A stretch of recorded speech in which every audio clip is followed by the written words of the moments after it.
कहलाता है और जो हाथ उठाए नारी पर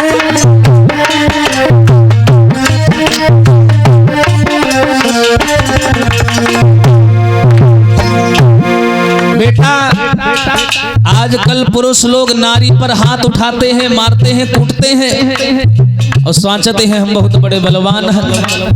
घर में आए कहीं हम मारती हैं, बाहर जाए कि हम कुट जाते हैं। हाँ।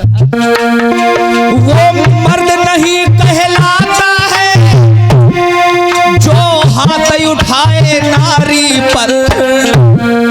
अरे दुनिया वालों याद रहे नारी चढ़ी गई त्रिपुरारी पर।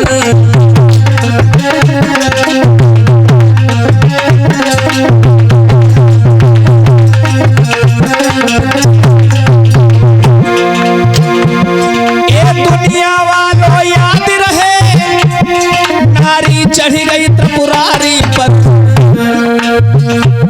अरे दुनिया वालों ध्यान रहे नारी चढ़ी गई त्रिपुरारी पर।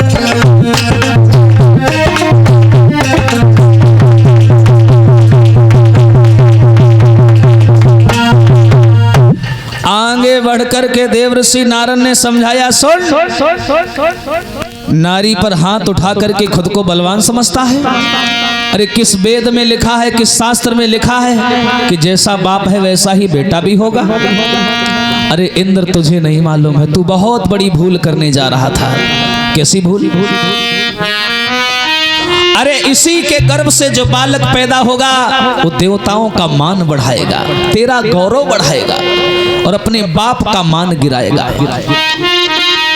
प्रहलाद का नाम होगा उस बालक का, तेरा गौरव ऊंचा करेगा, तेरा सम्मान बनाएगा और देवताओं के हित में जीवन बिताएगा। चला जाए यहां से।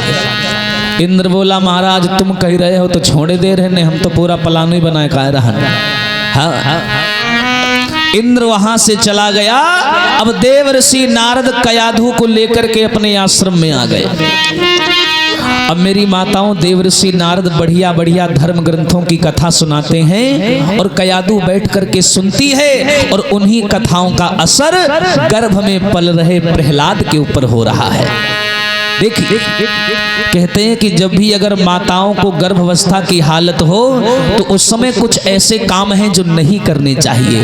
पहला तो कभी झूठ नहीं बोलना चाहिए, मन में दुर्भावना नहीं होनी चाहिए, बन सके तो अच्छी बातें बोले, अच्छी सुने और धर्म ग्रंथों को पढ़ना चाहिए जिससे हमारे आप सभी के बालक संस्कृत पैदा होंगे।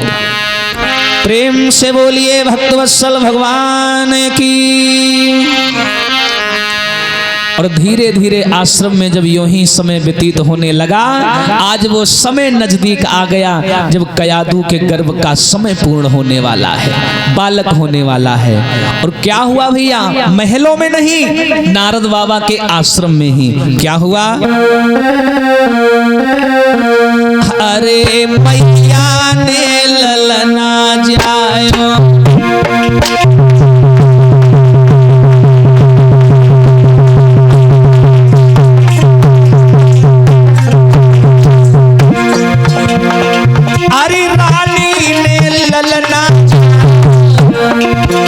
और राजा ने जान जब पायो, अरे फौरन पहुंची वहां पर आयो और नारद को शीश झुकायो।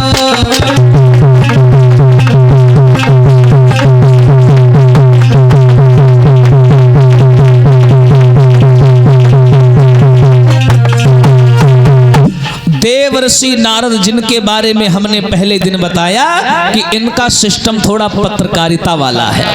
और भैया पत्रकार ना किसी का दोस्त होता है और ना किसी का दुश्मन। तो देवर्षि नारद का सब लोग सम्मान करते हैं, चाहे वे देवता हो चाहे राक्षस हो। जानते हैं यही आदमी तो बच के रहे, बहुत खतरनाक है। हाँ। तो देवर्षि नारद की जैसी सूचना मिली हिरण्यकश्यप को कि आश्रम में बालक पैदा हो गया है, तो बेचारे हिरण्यकश्यप आए, सिर नवाया, बोले अच्छी बात है नारद बाबा। लेकिन नारद ने उसे सावधान कर दिया कि सुनो हिरण्यकश्यप, तुम्हारी पत्नी को इंद्र मारने वाला था, इसीलिए हमने बचा लिया और आश्रम में रख लिया। हाँ, ले जाओ, पुत्र को भी ले जाओ और पत्नी को भी ले जाओ। हिरण्यकश्यप पुत्र को लेके घर आ गया, लेकिन नारद की बात हृदय में गूंज रही है कि मेरी पत्नी का अपहरण इस इंद्र ने कैसे कर लिया। जो इतनी बात सुनी, अकेले ही हाथ में नंगी तलवार लेकर के इसने देवलोक पर धावा बोल दिया। अब इंद्र बेचारे भागे भागे घूमे, ठौर नहीं लागे कहूं, कहे हिका कौ ने बता दिए। भाग के बेचारे नारद बाबा के कदमों में गिर गए, बोले महाराज तुम्हें आगी लगाई, अब तुम्हें बुझाओ। हाँ, तो नारद ने हिरण्यकश्यप को समझाया, बोले माफ कर दो। बोले माफ तो कर देंगे, एक बार ये हमारे चरणों में गिर जाए मैं माफ कर दूंगा।